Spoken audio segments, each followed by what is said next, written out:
I got these cattle in about 2.5 hours ago. I got them all a good meal. They've all been eating. I haven't really seen any signs of major issues in these calves.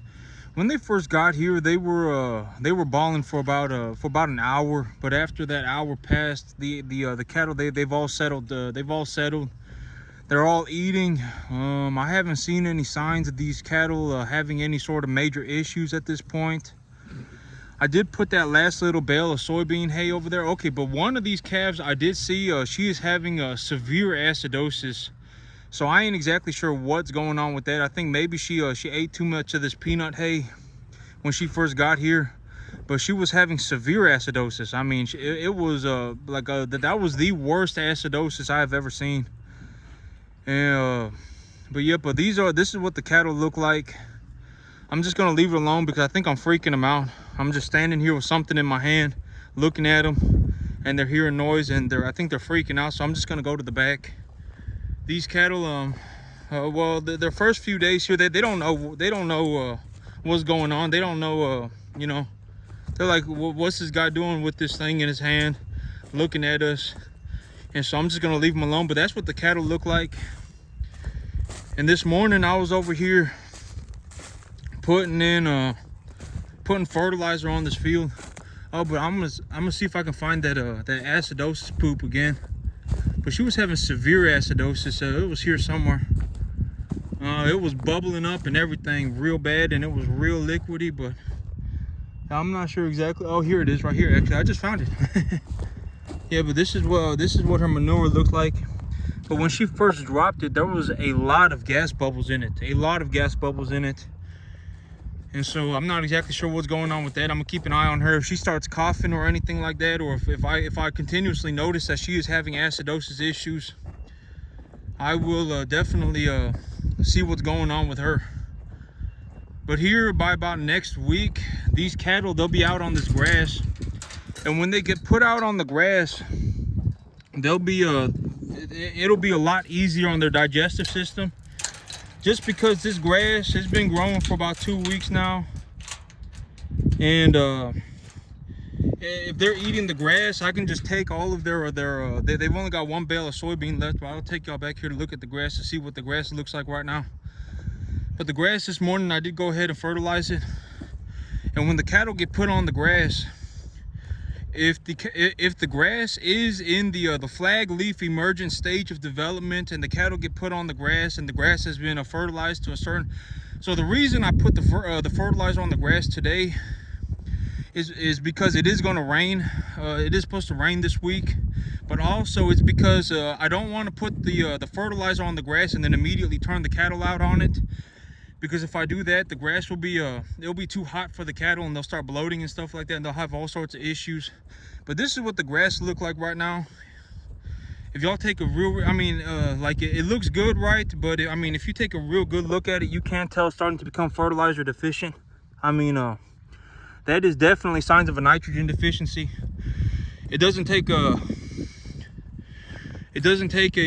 genius to notice these things. Well, once you know what you're doing, I mean, it's just the same thing, just a different day, right?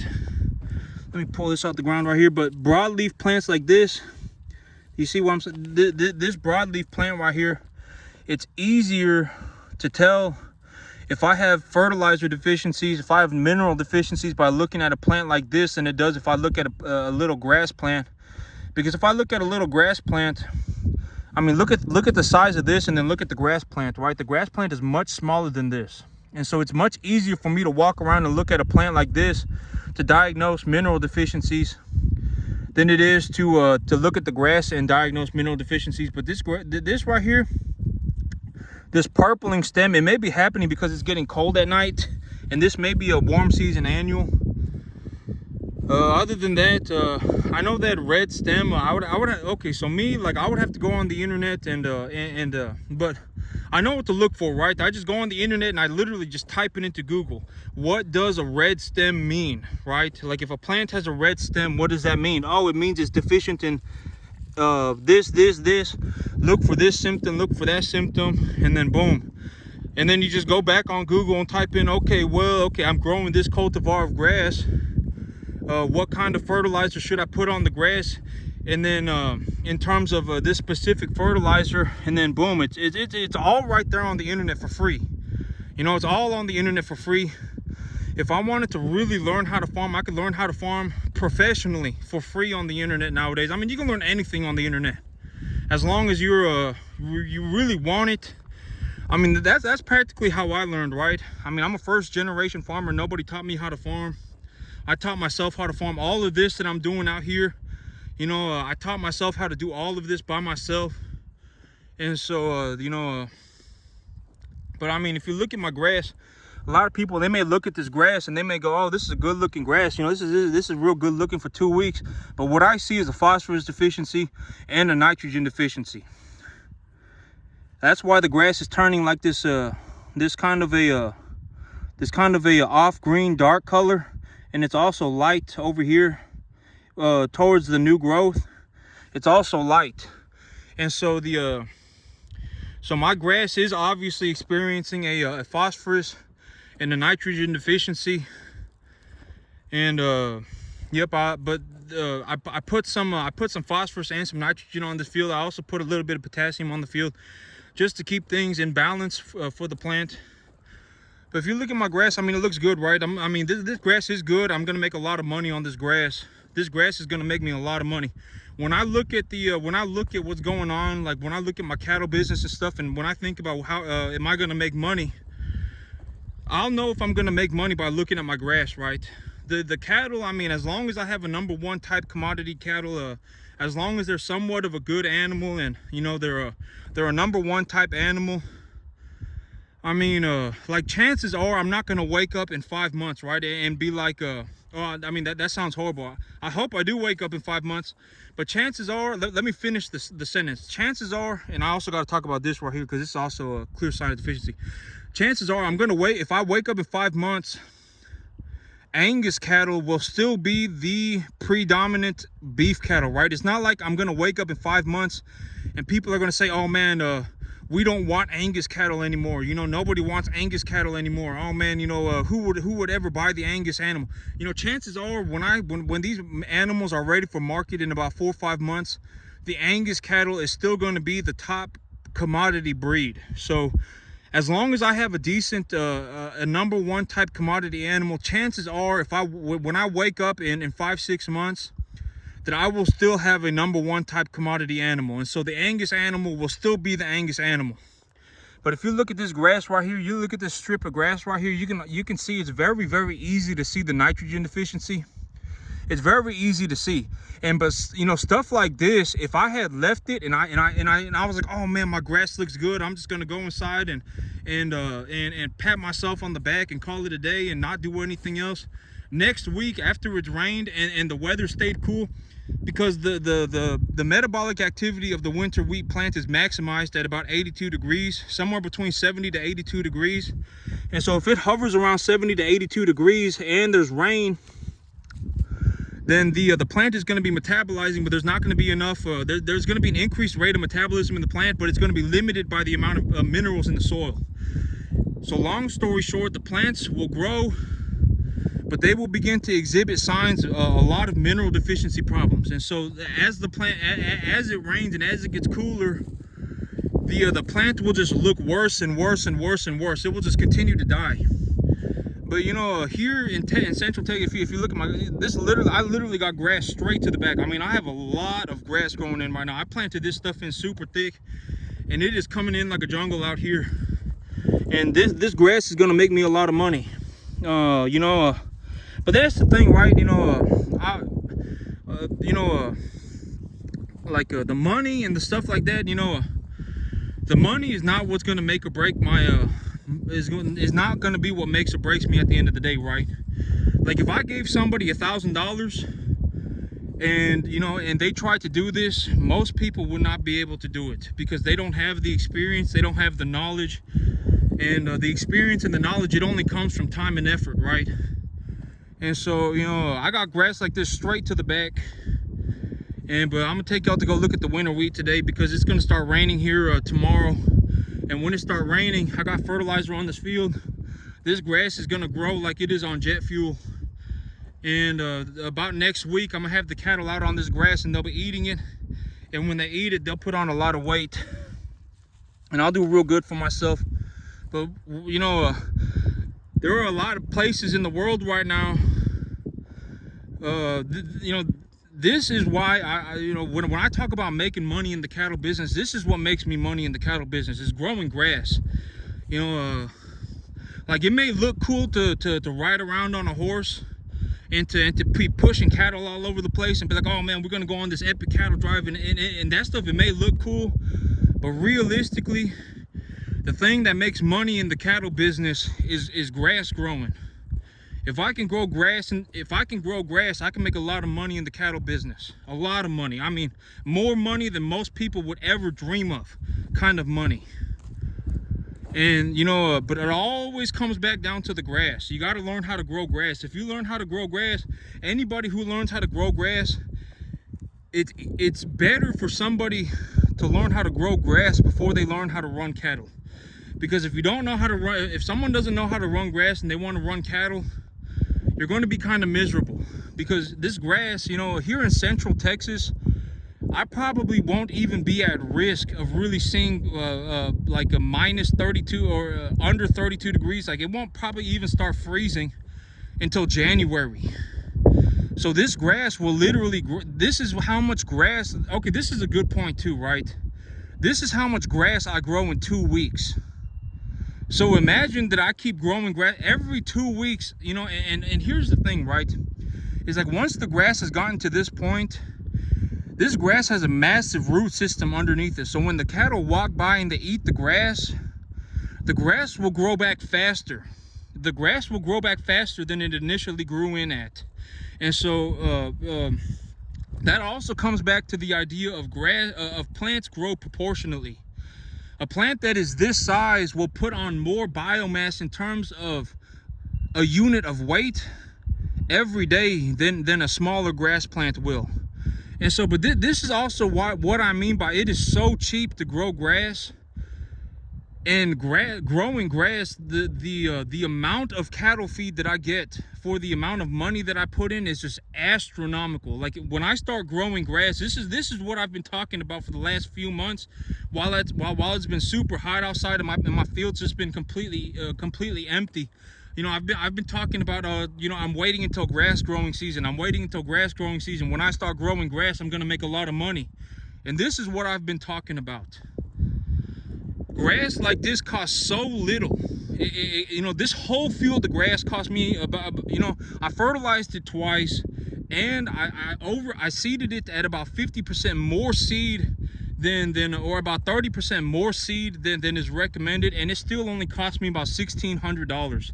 And you know, here's the thing though, right? Like let's say, like you know, when I look at my cattle sitting up front, I'm not even anywhere near maximum stocking density. I could probably run about 120 cattle on these 10 acres. If I felt like it, I could probably run about 120 cattle on these 10 acres that I have. You know, when this grass starts growing, these cattle, the 50 cattle that I have, they're not going to be able to eat all this. I mean, the chances of them eating all this are like zero. There was way too much grass out here. They're not going to be able to eat it. And so when I think about it like that, it's like, you know, if they get half of their entire diet a day, right? I got 60 cattle out there right now. If I got 60 cattle, right? And I only need to pay for seed 2 times a year, once in the fall and once in the spring. And so seed cost is kind of negligible. But I ran the numbers, right? And it was like, you know, if it cost me $1,200 a month to grow this much grass, and I can run 120 animals on it, or even 60 animals on it, and I can feed them half of their diet on straight grass, that turns into me, I only have to spend $20 a month per animal. Oh man, this thing freaked me out. What is this? It's like it's got like a big old thing on it. And I was like, what is that? It's like I thought I just grabbed a giant beetle. But this is what I mean. You know, this is what I mean by when I say growing grass is so cheap. You know, and like when I'm making, you know, like a $100,000 every 6 months, the $1,200 a month that it costs me to run my business is not the number that I'm worried about. I'm more focused on making the $100,000. I'm not going, oh my God, my business is going to cost me $1,200 a month. Oh my God, my business is going to cost me $2,500 a month. I'm thinking about, okay, in 6 months, I should be making about $100,000, maybe a little bit more than $100,000. That is what I'm thinking about. And, you know, and all the money that I need to run this business I have enough money in the bank, sitting in the bank account to keep my business running. Just straight up from the money that I've made running the cattle over the last however long. You know, I've made enough money on my last set of cattle to put enough money away to keep my business operating without even really being that worried. I don't have to be worried, right? If it's going to take me 4 months to double my cattle weight, and I'm going to take my cattle from 350 to 700 over the next 4 months, okay, then I need about $4,800 for fertilizer, right? I'm not worried about the $4,800. I got that sitting in my bank account. I ain't worried about the $4,800. You know, I got a barn full of hay. I got half a shipping container full of corn. You know, I got all this stuff already put away, and I have money sitting in the bank. You know, I got my animals. Right now, you know, people like me, you know, at this level of performance, and, you know, like like me personally, right? I know that this may be a horrible thing to say, but if I'm in a room, right, and 1,000 people are in that room and 999 people are talking about they just cannot make it and life is hard and they're just having a horrible time and all this and that, and then one person is talking about, man, I make a drastic amount of money, I do extremely well for myself, I have money left over at the end of the year, tens of thousands, $100,000 left over every year, the 999 people should stop arguing and should stop complaining and should and whatever, and see what that one person is doing. But the reality of the world is that it's very hard, because the 999 people who suck usually get together and then they start going, oh well, the one person who's making it must be cheating or must be doing something wrong or must be, you know, whatever, you know, that one person must not be a good person, oh that must be why he's making it, and then they all group together and go after that one person. But that one person who's making it, I mean, it's probably a good idea for the 999 people to pay attention to the one person, right? But I stopped right here because this is the only real weed that I have growing on my field right now, and this is like Johnson grass, and so this I'm not too worried about it. I'm not too worried about it. I mean, this is technically grass, and the cattle still do eat it. And I do have some crabgrass growing in and stuff like that, but I'm not really worried about it. You see, like this right here, like, yeah, you know, like this crabgrass, whatever, you know, like I'm not gonna go over and spray my field with glyphosate to get rid of crabgrass and Johnson grass. And it's not like it's even all over the place. You know, every once in a while, if I find something like this, I'll just pull it out the ground. But, you know, but I'm gonna make a lot of money this year, a lot of money. Probably more money than I'm thinking that I'm gonna make. But this is why. It's because of the grass. It's because I grow grass like this. And here next week, when the cattle start getting on the grass, they're going to start putting on weight very quickly. Very quickly. And if I feed half of their diet a day, if I can feed them half of their diet a day, you know, on grass, that means I'm only spending, and it costs me $1,200 a month to grow grass like this. That means I'm only spending $20 an animal to feed them half of their diet every single month. You know, I'm making a massive amount of money. I'm making a lot of money. But the only way to make money in the cattle business is to grow grass. And you know, I'm in an area of the world here in Central Texas. I'm in like a cattle gold mine. There's cattle everywhere. I can legitimately find cattle 7 days out of the week if I feel like it. Here in Central Texas, I mean, there are just so many cattle all over the place. I can literally find cattle anywhere. And I can, you know, and literally 7 days of the week if I felt like it. I mean, it's so competitive out here in the cattle market that people even work on Sundays, right? And I mean, you know, I mean, I can find cattle everywhere. And my weather, my climate is very good for growing grass at this time of year. About 3 months in the summer, the climate gets real bad and it gets real hard, and the grass starts dying. But once the 3 months of summer are over, I'm pretty much January and February are kind of hard too, because sometimes it gets real dry at around that time. But other than that, I mean, I'm growing grass. I mean, I'm growing grass like a freaking jungle out here. I mean, it is growing so fast. But this is how much grass I grow in 2 weeks. And this is a good example. This is what I've been talking about when I say growing grass is so cheap and it produces such a large amount of cattle feed. This is what I've been talking about. Now, all this grass, you know, it'll keep growing until about March of next year. The only way for me to get this grass off of the field is to have the cattle eat it. And so the cattle are going to have to graze this, and if I wanted to graze this much grass, I would probably need like 120 animals. But my animals, they are going to get bigger, and so as they get bigger, they'll eat more. But even then I don't know if they're going to eat this grass fast enough.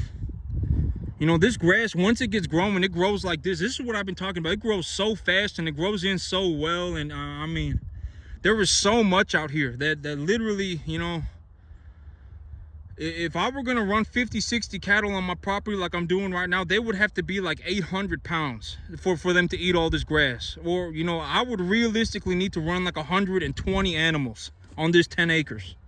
Or you know, this grass is, because, okay, so the thing about the grass is that if this grass, if it goes to seed, if it continues to develop and the cattle don't eat it and it goes to seed, the grass will put on a seed, and when the grass puts on a seed, it will die. It will die forever, and it will drop the seed, and then you know, when the grass puts on seed and the seed heads develop, the grass will die forever. And so I don't want the grass to get a chance to develop seed. And so that's why I need the cattle out here to graze it at you know, when the grazing window is open, when I anticipate that my grass is at about a 14 to 16% protein and at about 65% TDN, I need the cattle out here eating it very quickly, as soon as possible, to get it all off the field. I need them grazing it down to the dirt, if possible, all of it, so that it can grow back. Because if they don't, and the grass continues to develop from that stage on, it will put on a seed, and then the grass will die forever, and the grass will never grow back. And then I'll have to either you know, dig up the volunteer wheat and replant it, etc., etc. You know, it turns into a situation that it turns into something that I don't want. I need the cattle to graze this grass down to the dirt. That when the grass is good to go, I need them to eat it as fast as possible, as much as possible, as quickly as possible. Because even if they ate all of this grass, right? If, let's say they came in here and they ate all of it, in 2 weeks, I'll have all of it right back. This is what my grass will look. It'll probably look better than this in 2 weeks. Because the plant has such a large root system. If the foliar material disappears, the ratio of root material to the foliage would be so, the root material would be so large compared to the foliage material, that the plant would metabolize the environment at a much faster rate. I mean, it would put on the growth faster. I mean, if they ate all of this, you know, I would have more than this that came back in 2 weeks, legitimately. And you know, this is what makes me money. That when you know, I've been saying grass makes me money. I don't really, you know, I do care about the cattle, but you know, if I have a number one type commodity cattle, that's about as far as I care about it. You know, as long as I have a number one type commodity cattle, I'll be good to go. And then, you know, but the grass is what makes me money, because chances are I'm going to wake up in 4 to 5 months and the cattle market is still going to be the cattle market. People will still be eating beef. The Angus breed will still be the Angus breed, etc., etc. I just got to focus on growing the grass. But when I have a field like this is how I know, like, you know, this is how I know that I'm going to make a lot of money. And this is why I make such a large amount of money. It's because I grow grass like this. And you know, here next week starting this week, it's gonna start raining. It's technically Sunday today, so it's gonna start raining. And when it starts raining, this grass is gonna grow like it is on jet fuel. It is gonna grow very quickly. You know, this grass is having a bit of a nitrogen deficiency and a potential phosphorus deficiency, but the grass may also be darkening up a little bit because it's getting so cold at night. Sometimes it's been dropping into like the upper 40s at night, and so they may have turned a little bit blue from that. But you know, I do have phosphorus and nitrogen on this field, as well as a potassium and sulfur. But the grass is obviously having a nitrogen deficiency. When I look at this grass, it's obviously having a nitrogen deficiency. And so I got plenty of nitrogen on it, and I'm good to go. I got 50 pounds of nitrogen per acre on this field right now, and so I'll be good to go. Next this week, my grass is going to come in thick. It's going to come in like a jungle out here, and I'm going to make a lot of money, more money than most people will ever see in their lifetime. I mean, it's going to be a lot of money. But that's it for me today, YouTube. Y'all have a good one.